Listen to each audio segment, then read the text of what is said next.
وقال الرسول يا رب إن قوم اتخذوا هذا القرآن مهجورا وكذلك جعلنا لكل نبي عدوا من المجرمين وكفى بربك هاديا ونصيرا.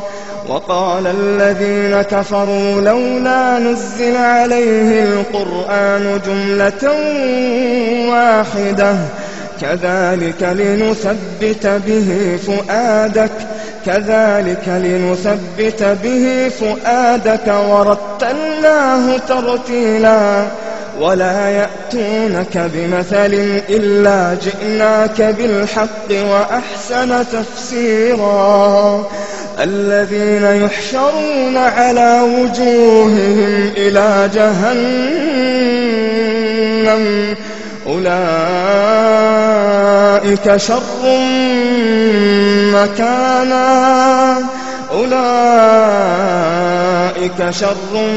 مكانا وأضل سبيلا.